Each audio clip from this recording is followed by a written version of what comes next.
dan ibulah kita itu mulai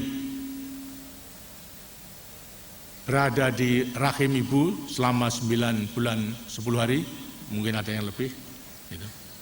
Di situ mulai daripada wujud janin yang belum berbentuk sampai kepada menjadi jabang bayi, prosesnya 9 bulan. Semua kita itu ngeringkel, mengerti enggak ngeringkel? Ngeringkel itu ndekem atau memang tidur di rahim daripada ibu 9 bulan 10 hari lazimnya semua. Disitulah proses daripada Tuhan menciptakan. Tuhan kemudian menciptakan proses daripada janin sampai menjadi bayi dengan memberikan pelengkapan hidup. Apa pelengkapan hidup itu? Yang sama. Pertama adalah panca indera. Kita semua diberikan gaduan peralatan hidup panca indera. Ialah indera untuk melihat, indera untuk mendengar, indera untuk membau, indera untuk merasakan, indera untuk meraba, semuanya deh. Itulah pemberian daripada Tuhan. Kemudian di sampingnya itu juga, di samping panca indera, diberikan pelengkapan hidup lagi. Lihat daya cipta, rasa hati, dan karsa untuk berbuat. Dari pelengkapan hidup yang diberikan oleh Tuhan, mulai daripada di rahim daripada ibu, akan berfungsi setelah mereka akan meninggalkan rahim daripada ibu. Masuk dalam alam yang kedua, alam dunia, atau kemudian disebutkan alam madya. Terus kita hidup di alam purwa, alam pertama adalah di kandungan tadi, kemudian lahir dengan pelengkapan hidup di alam madya, di dunia ini, dan nanti akhirnya kita akan meninggalkan alam madya, akan ke alam wasana, alam akhirat. Semuanya akan menghadapi. Inilah di antara lain perlengkapan hidup untuk mengenal jati dirinya. Tapi di sampingnya manusia itu diberikan oleh Tuhan sama, tidak ada pilih kasih, baik mengenai panca indera, daya cipta, rasa karsa, juga masih diberi pelengkapan hidup. Dua sifat yang bertentangan. Anak-anak bisa membaca pada dirinya masing-masing. Apa sifat itu? Dua sifat yang bertentangan. Ya, sifat yang baik bertentangannya dengan sifat yang jelek. Nafsu yang baik, nafsu yang buruk. Kita diberikan sifat jujur semuanya. Tapi di samping itu kita juga diberikan sifat yang tidak jujur. Kemudian kita diberikan sifat sabar baik, tapi kita juga pemarah. Kita bisa diberi sifat mencintai, tapi juga membenci kepada orang.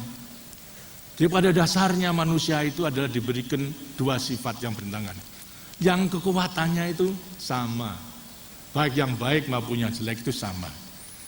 Jadi masalahnya sekarang kuncinya terletak kepada manusia dalam menggunakan perlengkapan hidup, baik mengenai panca indera, cipta, rasa, karsa, untuk mengendalikan yang dua sifat yang bertentangan. Selama di dunia harus mampu untuk mengendalikan semua itu. Di sampingnya itu diberikan sifat kodrat yang diberikan oleh Tuhan kepada manusia. Apa itu? Pertama kali manusia itu memang dilahirkan secara individu, secara perorangan. Tidak tidak diciptakan secara rombongan, koden itu sama tidak. Akan tapi orang per orang, individu. Akan tetapi di sampingnya juga dikodratkan lahir sebagai individu, tapi dikodratkan pula sebagai makhluk sosial. Bahkan dalam kehidupannya itu sebagian besar sejak mulai pertama sampai kepada mati nanti tergantung kepada masyarakat. Berarti akan harus memenuhi kewajibannya lebih besar sebagai makhluk sosial. Bukan mementingkan dirinya sendiri, akan tapi harus lebih memberikan pengorbanan untuk memenuhi kewajibannya sebagai makhluk sosial. Memberi pengorbanan kepada yang lebih besar. Dalam kehidupan keluarga misalnya, dirinya harus memberi pengorbanan untuk kepentingan keluarga. Kepentingan keluarga lebih besar daripada kepentingan diri. Kemudian kepentingan masyarakat. Kepentingan masyarakat lebih besar daripada kepentingan keluarga. Kepentingan negara dan bangsa lebih besar daripada kepentingan masyarakat. Nah, disinilah kita harus benar-benar menyadari akan sifat kodrati. Karena sampai mati, mulai daripada lahir sampai kepada mati, hidupnya manusia tergantung kepada orang lain. Sampai pada mati, umpamanya bertekad untuk hidup sendiri, tapi kalau mati toh akhirnya membutuhkan bantuan orang lain. Untuk mandi harus dimandi orang lain, untuk dikubur juga harus dikubur dengan bantuan orang lain. Jadi pada dasarnya daripada manusia kalau kemudian mengagung-agungkan kepentingan pribadinya saja tidak sesuai dengan sifat kodrati daripada manusia. Tapi harus bertekad untuk selalu menyediakan dirinya berkorban untuk kepentingan yang lebih besar. Karena kunci pokok daripada penghayatan pengalaman Pancasila adalah Eka Prasetya Pancakarsa yang telah dirumuskan dalam P4 yang telah diputuskan oleh Majelis Permusyawaratan Rakyat. Karena itu daripada anak-anak harus juga berlatih melaksanakan Eka Prasetya Pancakarsa itu. Baik mengenai Eka Prasetya adalah tekad satu untuk mengorbankan kepentingan diri, memenuhi kepentingan lebih besar dalam mewujudkan panggilan daripada 5 sila. Baik nilai-nilai ketuhanan, nilai-nilai kemanusiaan, nilai-nilai persatuan tadi yang penting, nilai-nilai kerakyatan yang dipimpin oleh hikmah kebijaksanaan dalam persoalan perwakilan pada demokrasi, nilai-nilai keadilan sosial. Jadi pada para remaja hendaknya berpegang pada 3 hal tadi, persatuan, kemudianlah mengetahui daripada melaksanakan Tridharma, dan kemudian melaksanakan Pancasila, mulai daripada mengenal jati dirinya maupun juga daripada sifat kodrati. Kalau itu bisa dilaksanakan, demokrasi yang ingin kita tegakkan, musyawarah mufakat, pasti akan bisa laksanakan. Karena mufakat didukung oleh pengorbanan daripada mereka yang lebih kecil daripada pendapat yang lebih besar. Kalau sekarang masih ada organisasi yang kemudian terus berceker-cekeran, itu berarti belum bisa melaksanakan demokrasi Pancasila. Karena golongan itu masih mempertahankan secara mutlak kependiriannya masing-masing. Apalagi golongan itu kecil. Itu dengan sihnya merupakan satu ukuran mereka belum benar-benar hanya menerima Pancasila, tapi penghayatan pengalaman Pancasila belum pula bisa dilaksanakan daripada semuanya. Jadi demokrasi yang ingin kita tegakkan bukan demokrasi separuh tambah satu, tapi demokrasi Pancasila ialah musyawarah mufakat. Kalau memang perlu, ya kita harus kaji dengan ukuran separuh tambah satu, berarti melibatkan pungutan. Tapi selama kita bisa mengeterapkan musyawarah mufakat, tidak perlu daripada pungutan itu. Tapi andai kata memerlukan pungutan, oke, itu bisa dilaksanakan. Bukan kita tabu akan ada pungutan, bisa dilaksanakan. Tapi kalau benar-benar kita menghayati dan mengalami Pancasila, maka tidak perlu daripada voting, pungutan suara, karena masalahnya adalah harus musyawarah, adu argumentasi, mana argumentasi yang paling baik yang menguntungkan bangsa kita, itulah yang harus dibenarkan. Maka yang kecil harus mengorbankan dirinya untuk dapat menyetujui pendapat yang lebih besar yang telah dinilai, itulah yang menguntungkan yang lebih besar. Bagi kita yang terbesar adalah kepentingan negara dan bangsa. Sekarang ini kepentingan pembangunan sebagai pengawalan Pancasila.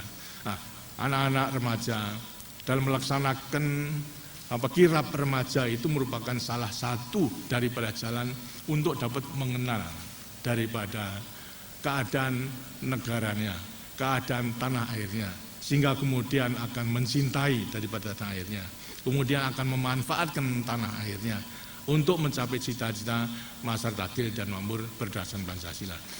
Sekembalinya anak-anak di tempatnya masing-masing, tadi 27 remaja yang dikirim kepada provinsi, artinya 26, yang satu tetap tinggal di tempat, ditambah satu lagi cadangan, lantas bisa kumpul untuk membuat suatu analisa mengenai gambaran keadaan daripada tanah airnya, sehingga akhirnya bisa meyakini akan keagungan daripada Tuhan Yang Maha Kuasa, daripada rahmat yang diberikan kepada bangsa Indonesia memiliki tanah air yang demikian potensial. Akan tetapi sekali lagi bagaimanapun juga potensi yang dimiliki oleh tanah air kita, kekayaan yang dimiliki tanah air kita. Kalau kita tidak bisa memanfaatkan, dengan sendirinya juga tidak ada manfaatnya daripada bangsa kita. Karena itu pelajarilah terus, yang kemudian sumbangkan pikiran-pikiran yang baik bagi pertumbuhan remaja sampai kepada pemuda, pemuda dewasa, menjadi pemimpin-pemimpin nanti di daerahnya masing-masing. Demikianlah mungkin bekal yang bisa saya berikan dalam para remaja mengembangkan dirinya dalam turut serta menyempurnakan dirinya sebagai komponen sumber daya manusia yang harus kita kembangkan. Di dalam memasuki kebangkitan nasional kedua, maka perkembangan pembangunan sumber daya manusia sehingga memiliki daripada ilmu pengetahuan dan teknologi, maka akhirnya saya percaya bahwa para remaja yang nanti akan menjadi generasi penerus akan bisa melanjutkan perjuangan kita untuk mencapai cita-cita perjuangan kita. Masyarakat adil dan makmur berdasarkan Pancasila, makmur dalam keadilan, adil dalam kemakmuran. Mudah-mudahan akan bisa dilaksanakan dan para remaja akan bisa menikmati daripada semuanya. Sekarang saya berikan waktu bagi siapa yang akan menyampaikan pengalamannya maupun juga daripada hal yang perlu ditanyakan kepada saya. Saya persilakan. Nah, saya dari kanan ya, Tuan. Ya. Banyak timur.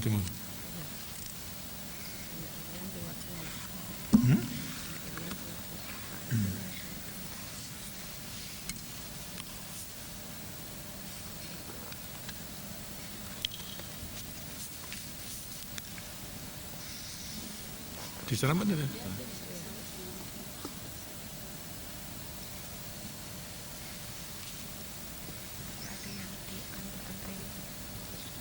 Ya, namanya Ananda sudah nginep di tempat kelahiran saya, dan saya kira bisa merasakan pada waktu saya kecil menghidup di desa tersebut. Kalau sekolah adalah 10 km itu ke Jogja, karena di tempat saya pada waktu tidak ada sekolahan. Jadi kalau sekolah naik sepeda, bahkan kalau sepedanya gembos banyak terpaksa harus jalan 10 km. Itu sampai beberapa tahun. Lantas tadi usulnya agar supaya pembangunan Indonesia bagian timur, khususnya mengenai soal Irian Jaya. Memang pemerintah telah mengetahui dalam melaksanakan trilogi pembangunan, ialah stabilitas nasional, pertumbuhan dan pemerataan. Pemerataan tidak hanya mengenai menikmati hasilnya, tapi pemerataan pembangunan yang sebenarnya sekarang ini telah dilaksanakan. Di antara lain adalah melewati proyek Inpres desa, Inpres kabupaten. Ini semuanya adalah program pemerataan. Khususnya untuk Irian Jaya, Indonesia bagian timur, memang pemerintah mendorong. Kita telah membentuk ada satu tim khusus untuk memikirkan program, menentukan program-program dalam pembangunan Indonesia bagian timur itu.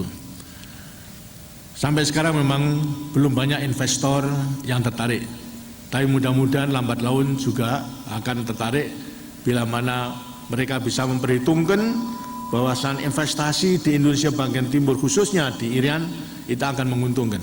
Sebab tidak ada investor yang mau nanam modalnya tanpa keuntungan. Sekarang yang untung adalah pertambangan. Dalam rangka pertanian memang sudah ada program. Yang penting adalah penyelesaian infrastruktur, ialah jalan. Pembangunan jalan dari Jayapura sampai kepada Wamena, ratusan kilo. Kalau itu sudah bisa dibuka, maka rakyat nanti akan bisa ditarik ke kanan kiri daripada jalan, sehingga mereka nanti bisa turut serta pembangunan dalam bidang pertanian, terutama perkebunan sebagai plasma. Sebab kalau jalan itu belum ada, apapun yang dibangun sekarang dihasilkan di Wamena, jalannya tidak ada, tidak akan ada artinya. Kenapa? Produknya tidak bisa dijual.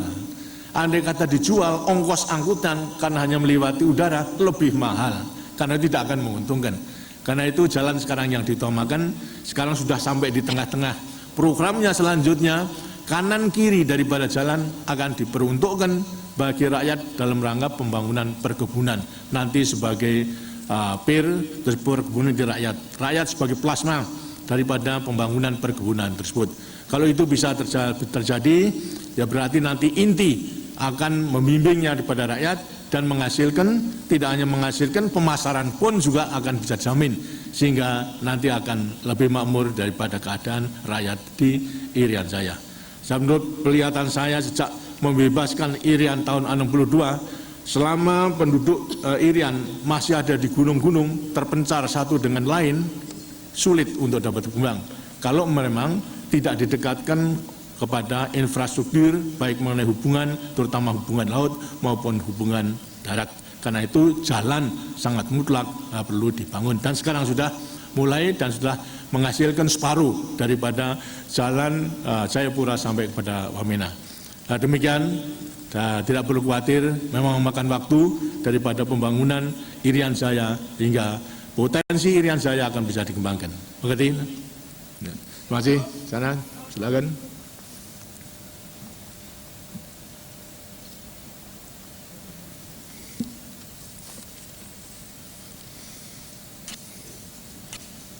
Lari.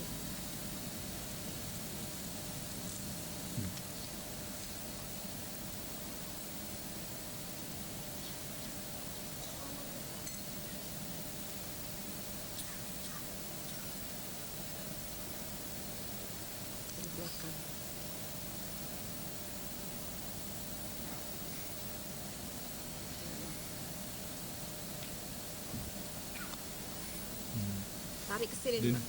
Sini.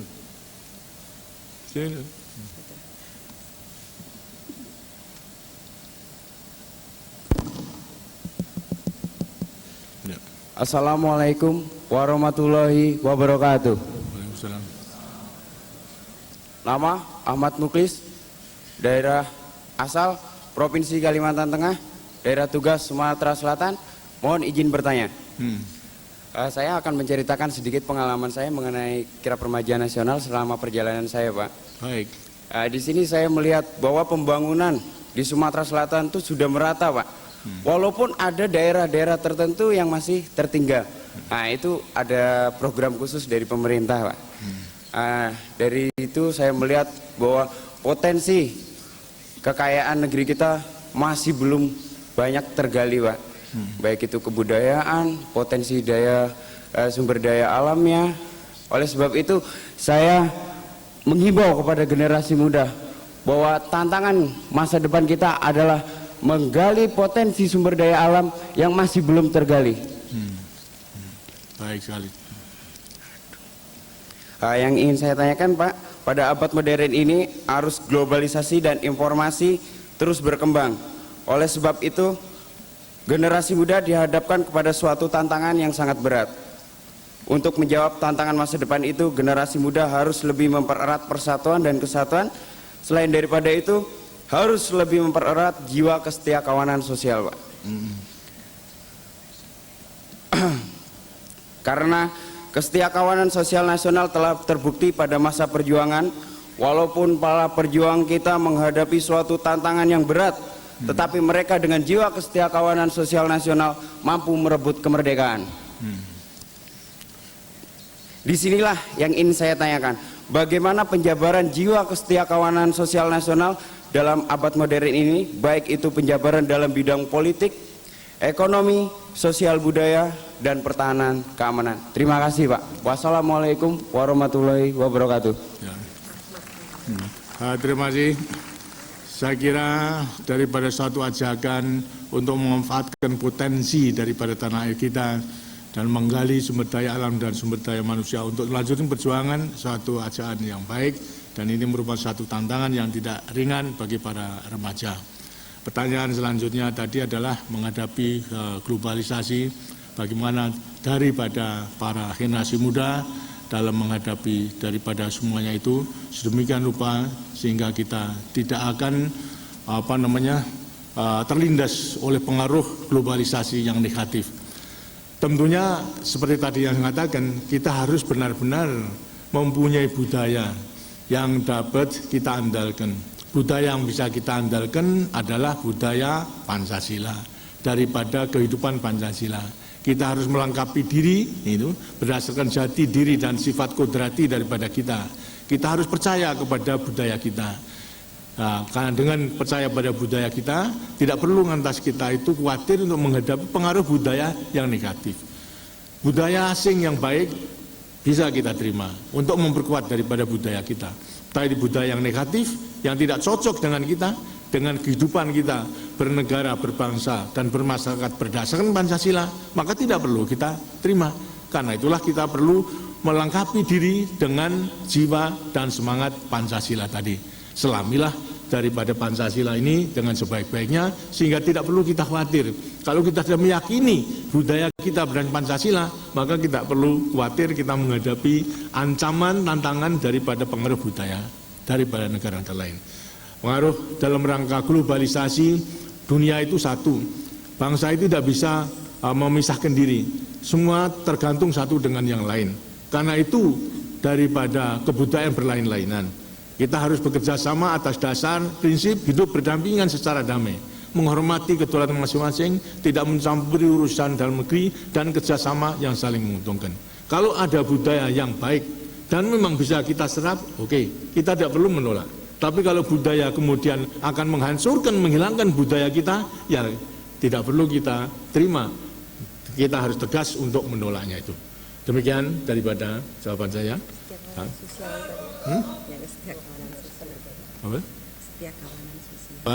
Soal kesetiakawanan sosial memang demikian, daripada jiwa dan semangat Pancasila itu akan lahir daripada kesetiakawanan sosial itu. Dengan sendirinya itu harus dipupuk, berarti mempunyai tenggang rasa untuk kemudian menolong kepada orang lain berdasarkan baik nilai-nilai kemanusiaan, nilai-nilai ketuhanan, nilai-nilai persatuan maupun juga kerakyatan.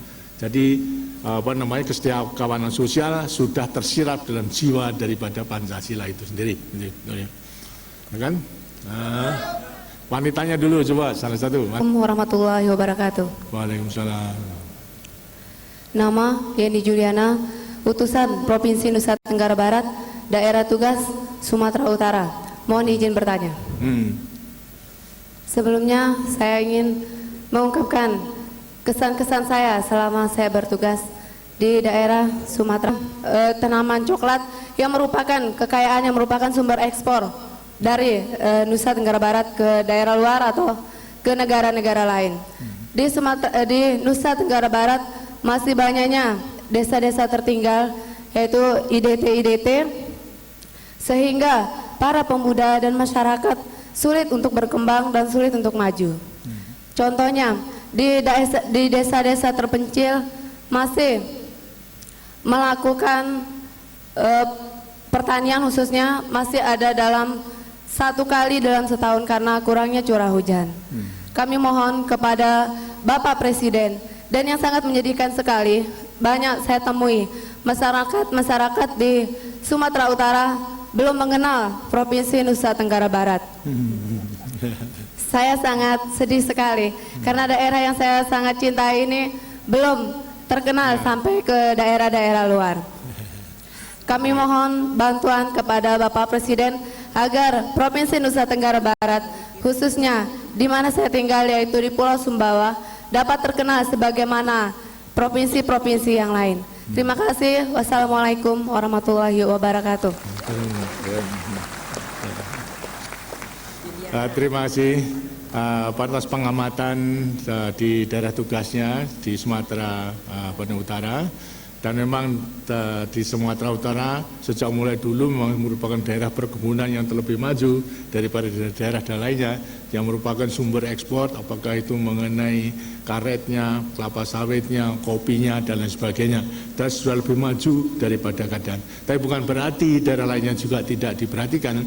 Masalahnya kalau mulai soal tanaman memang harus disesuaikan dengan kesuburan daripada tanah. Tidak semua tanah itu bisa ditanami kopi karet, tidak, tapi harus diselidiki. Jadi dipaksa untuk ditanami karet, kalau soilnya atau tanah tidak cocok juga tidak menghasilkan.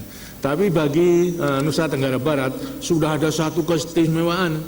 Dan tadi kalau belum dikenal, sebetulnya telah dikenal pada NTB dengan apa? Dengan sistem gogor rancahnya itu sudah dikenal dengan tempat dikenal oleh lain daerah karena tadinya daerah minus, hujannya memang sekali setahun itu di NTB tadi kan?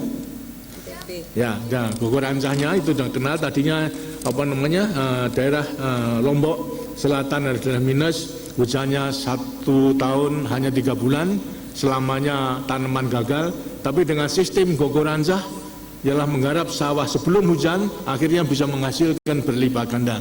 Yang tadinya Lombok adalah merupakan daerah minus daripada makan, bahkan sampai kelaparan, sekarang itu sudah bisa menghasilkan beras untuk membantu pada lain-lain daerah. Jadi juga sudah terkenal daripada Lombok Selatan tersebut dan Nusa Tenggara Barat. Barangkali belum keseluruhannya, karena itu melewati remaja ini dengan sini bisa juga menyampaikan keadaan daripada daerahnya masing-masing. Jadi memang tidak seluruhnya daripada program pembangunan itu serentak sama kita laksanakan, kita harus mengkaji benar-benar. Kemampuan pembiayaan kita masih terbatas, karena itu kita harus menggunakan biaya itu dengan program yang betul-betul menjamin suksesnya, agar setiap pembiayaan ada sukses. Misalnya seperti Gogorancah, begitu kita mengeluarkan alat-alat untuk membeli alat misalnya linggis dan sebagainya sebagai bahan beras pada waktu itu, tapi kemudian sekarang bisa menghasilkan beras yang bisa membantu kepada daerah lainnya. Itu. Terima kasih. Sekarang minta saya minta salah satu daripada negara peserta dari negara asing. Coba. Ya, silakan. Sama. Ya. Siap, nama Zolin Utusan Union of Myanmar. Myanmar.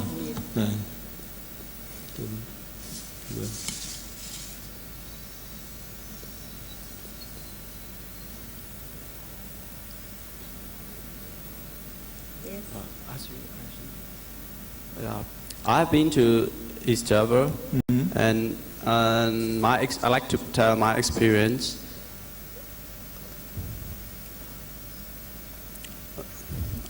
I feel so nice and so happy in East Java, and I like and I believe I like the Indonesia and Indonesian people too.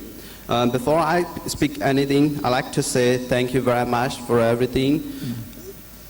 I'm much satisfied and grateful being the participants of Kirap Remaja from Myanmar. I believe we can have a good and great friendship among the international participants with Indonesia.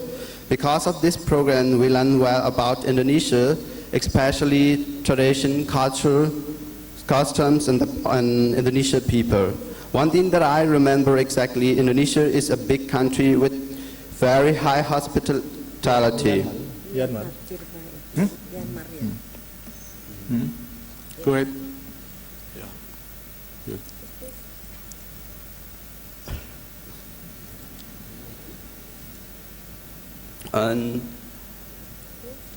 I'd like to ask you a question, Mr. President, that I like to be as progress as Indonesia in my country. So, is there any advice for us to my country?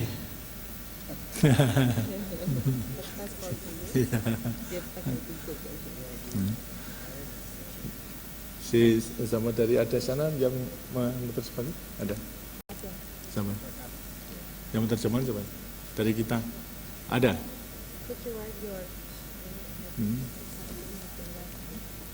Ada. Baik, terima kasih. Saya menghargai sekali daripada ikut sertanya daripada remaja dari Myanmar, dan ini memang juga dimaksudkan agar supaya hubungan antara bangsa melewati remaja akan bisa ditumbuhkan.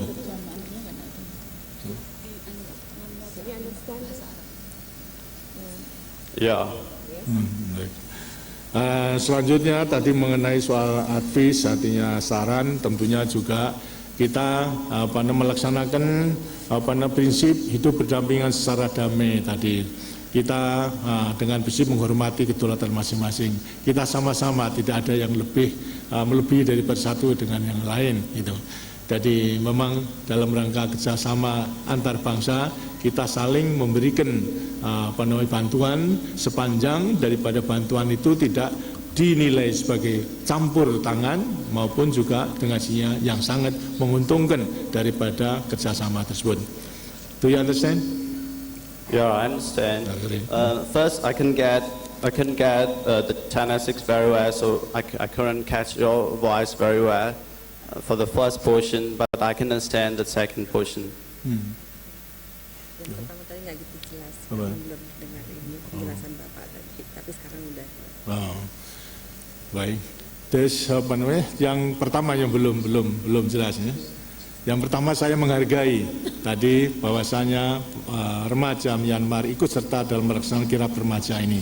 Ini merupakan salah satu jalan untuk lebih mendekatkan daripada kerjasama antara bangsa Myanmar dengan Indonesia maupun juga negara-negara lain. Melewati remaja, nanti akhirnya akan bisa dikembangkan. Kalau mulai daripada remaja, saling pengertian sudah mulai ditanamkan, dengan sini akhirnya nanti kerjasama yang saling menguntungkan itu akan bisa diwujudkan. Ya kan? Terima kasih. Yeah. Thank you. Terima kasih. Pak, terima kasih. Yang paling, yuk. Dan. Assalamualaikum warahmatullahi wabarakatuh. Waalaikumsalam. Nama saya Hamdan Al-Juhani, utusan Arab Saudi. لدي بعض الكلمات أريد أن أعبر عنها إلى سعادة الرئيس وقائد الحكومة الأندلسية.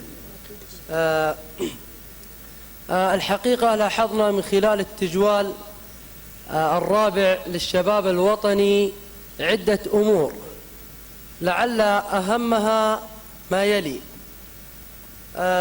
هناك حقيقة لا بد أن يتعرف عليها العالم أجمع، ألا وهي طيبة واحترام الإنسان الأندونيسي. هذا ما تميز به وما تحلت به شخصيته الكريمة. إضافة إلى ذلك رأينا واستمتعنا بالطبيعة الخلابة الجميلة في روابي أندونيسيا.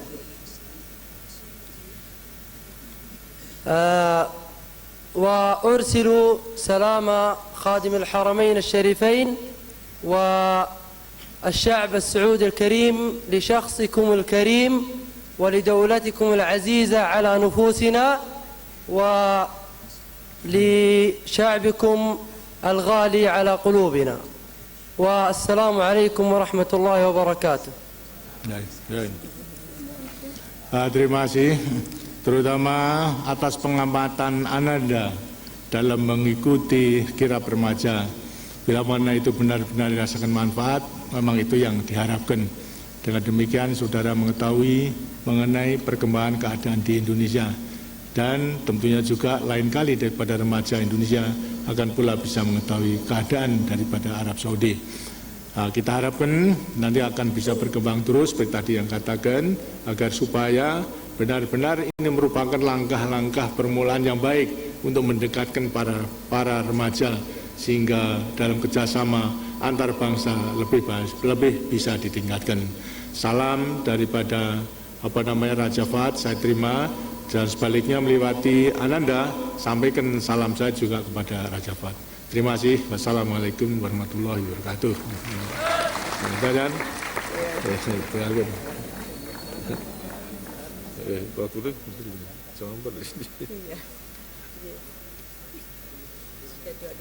ya, continue. Assalamualaikum warahmatullahi wabarakatuh. Waalaikumsalam. Nama saya Syamsuddin Narong Hasani, negara asal dari Thailand. Alhamdulillah, pertama kali saya terima kasih kepada Bapak Presiden Soeharto dan Bunda Tutut yang kami hormati. Sebelum saya bertanya satu pertanyaan, sebelumnya saya mau menyebutkan satu kesan saya selama perjalanan di Provinsi Riau. Kemudian saya utusannya di Riau. Tugas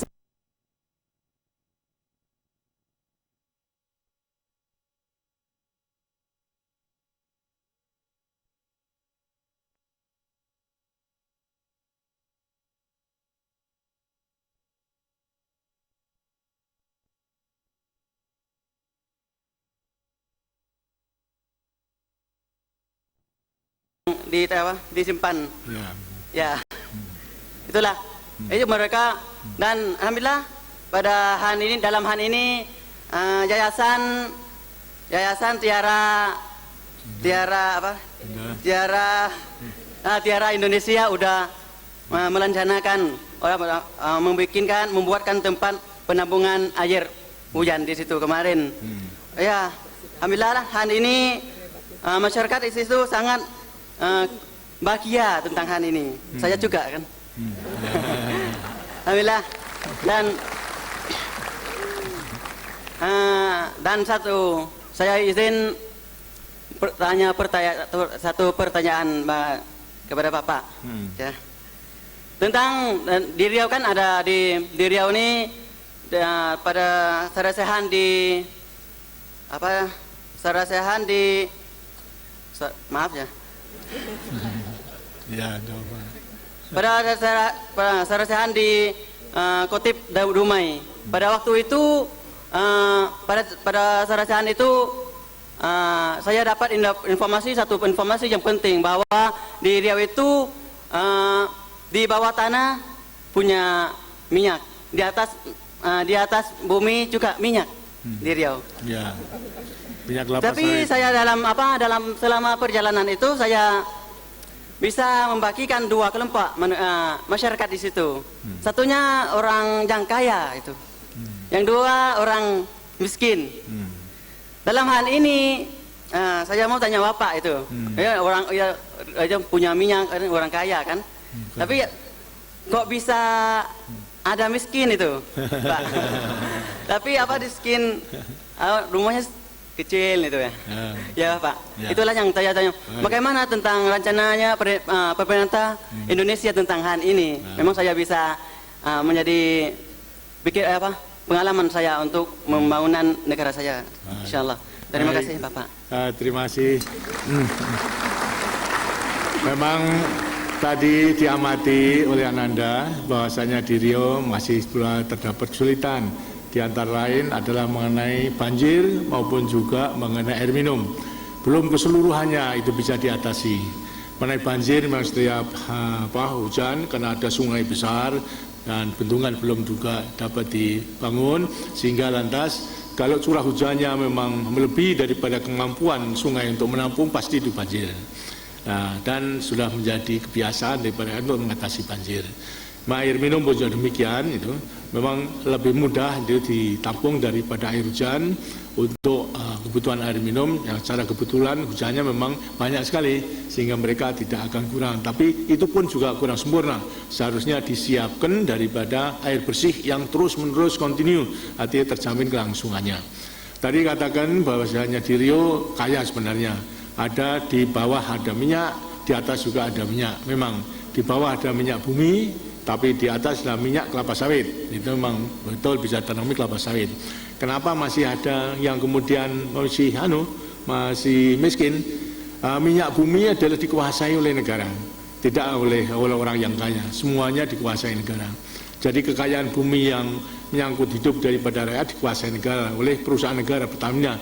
Ini dimanfaatkan untuk kesejahteraan daripada rakyat. Di antara lain adalah mengenai bantuan desa dan lain sebagainya Adapun sekarang masih ada yang miskin. Memang dari permulaan pembangunan rakyat Indonesia yang miskin itu 60%-nya. 60% hidup di bawah garis kemiskinan.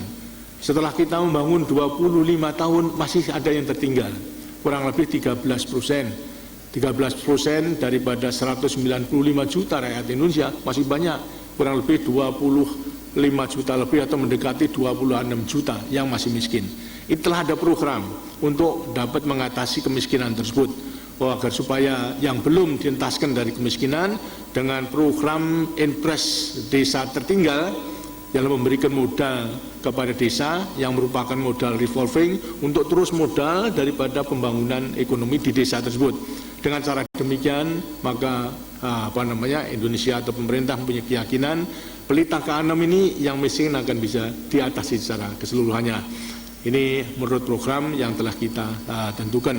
Setidak-tidaknya mereka adalah akan dicukupi kebutuhan pangan dan non-pangan baik mengenai soal pendidikan maupun juga kesehatan, termasuk dari kebutuhan non pangan. Ini telah menjadi program, jadi tidak seluruhnya, belum seluruhnya bisa diatasi daripada semuanya. Anak-anakku sekalian, saya berikan satu karena saya masih akan ada acara, sudah lewat waktunya. Sekarang ini yang dari yang tadi, ya please silakan.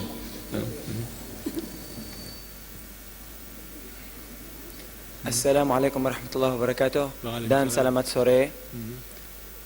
Nama Kutaiba dari Palestina, dari provinsi Kalimantan Tengah. I will speak in English. I want that everybody understand me. First of all, I want to thank Indonesian government for everything she do for us, and for each nice moment we can get from the kirab. Second, my experience in Kalimantan Tengah was very great. I get very nice moments. I learn much things that I knew. I see the beauty, the real richness and beauty of your country, the pureness, the virgin country that we cannot see away from here. But I am sad for my brothers. I can call them my brothers because I stay 23 days in Kalimantan Tengah. I travel Palangkaraya, Kapuas, Moratewe, everywhere, and everywhere I was, people, people hold us tight like real brothers.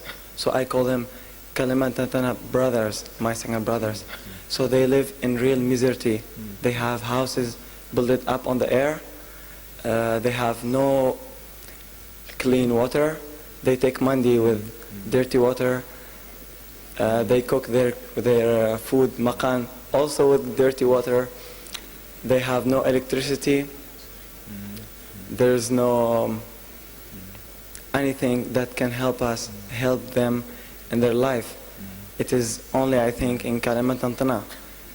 They travel. It's really a miserable life. So I ask for that to the Panicha there in Kalimantan Tengah. They tell that's life. They live like this. We cannot change. But if all Indonesia live like this, house built on the air and no electricity, and you feel yourself very happy that in each moment you can fall down with how we call it, a very poor wood. So I want to know what's the government projects to help this poor people outside Jakarta. Terima kasih. Baik, terima kasih. Jadi itu semuanya telah menjadi program daripada pemerintah dalam rangka membangun secara keseluruhannya, didasarkan kepada trilogi pembangunan, stabilitas nasional, pertumbuhan dan pemerataan. Memang seperti tadi dikatakan, kondisi kita pada waktu mulai pembangunan memang sangat berat, sehingga belum keseluruhannya bisa kita atasi. Dan sekarang ini daripada 65.000 desa, masih 22.000 desa yang tertinggal, yang masih belum bisa diatasi. Inilah antara lain merupakan salah satu tantangan di pada remaja nanti akan turut serta dapat mengatasi. Tapi program itu telah ada, dan saya yakin seperti saya katakan, pelita ke-6 ini dengan sendirinya kita bertekad untuk mengatasi daripada desa yang tertinggal, sehingga praktis kecuali desa yang sangat terpencil, pada dasarnya mereka akan menikmati daripada kehidupan yang lebih baik. Kita berusaha punya program untuk meningkatkan kesejahteraan daripada rakyat seluruhnya. Setidak-tidaknya kebutuhan daripada pangan dan non-pangan bisa dicukupi. Begitu pula pendidikan dengan adanya wajib belajar 9 tahun sekarang sudah dimulai. Begitu pula pelayanan kesehatan sampai kepada kecamatan-kecamatan melewati puskesmas, itu akan bisa dinikmati oleh rakyat keseluruhannya. Memang seperti juga tadi katakan, belum keseluruhannya bisa diatasi, dan kita memprogramkan pelita ke-6 yang kita sudah masuki tahun kedua akan bisa mengatasi secara keseluruhannya.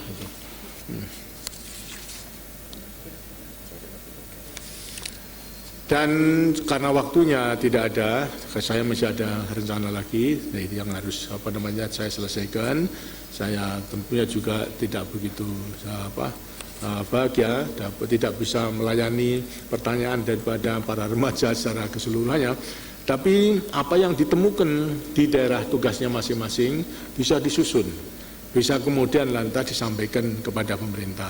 Setidak-tidaknya melewati Bunda Tutut itu bisa disampaikan, sehingga nanti akan disampaikan juga kepada pemerintah, khususnya pada saya. Akan merupakan masukan-masukan yang sangat berharga dalam rangka menyempurnakan daripada perencanaan maupun pembangunan pada umumnya. Sekali lagi anak-anak, jadi manfaatkan daripada apa yang telah dilaksanakan melewati kirap remaja ini sebagai tambahan daripada menggembleng diri, mempersiapkan diri sebagai pemuda maupun juga sebagai generasi penerus yang punya tanggung jawab untuk menyelesaikan pembangunan, bahkan adalah menyelesaikan segala sesuatu yang belum dapat dijamah maupun diselesaikan oleh pemerintah yang sekarang ini. Anak-anak daripada nantinya mempunyai kewajiban untuk dapat menyelesaikan sehingga keseluruhan daripada cita-cita perjuangan kita, masyarakat adil dan makmur berdasarkan Pancasila itu akan bisa diwujudkan. Sekembalinya ke tempatnya masing-masing, hendaknya supaya terus belajar, mempersiapkan diri sebaik-baiknya sehingga memiliki ilmu pengetahuan dan teknologi. Dan sekarang ini kita harus sudah percaya bahwasanya bila ada kesempatan, maka pemuda-pemuda kita ternyata bisa menguasai ilmu pengetahuan dan teknologi dalam menuju kepada kebangkitan nasional kedua.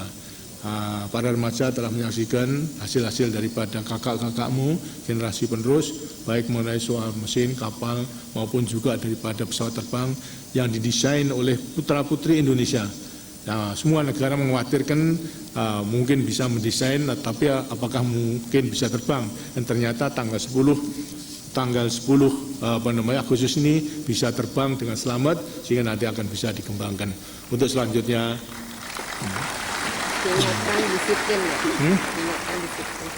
Untuk selanjutnya dengan dirinya juga sekarang itu kita sedang meningkatkan disiplin nasional, maka anak-anak pun juga yang telah membuktikan melaksanakan segala sesuatunya dengan disiplin akan menjadi pelopor, menjadi teladan di daerahnya masing-masing untuk meningkatkan disiplin nasional dalam segala bidang. Saya iringi dengan doa semoga Tuhan selalu akan melindungi anak-anak remaja sekalian kembali ke tempat dan kemudian bisa belajar dan melanjutkan daripada perjuangannya.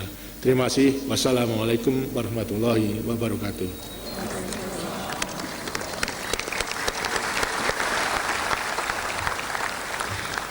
Laporan Komandan Pasukan Utama Kirap Remaja Nasional keempat tahun 1995 kepada Bapak Presiden.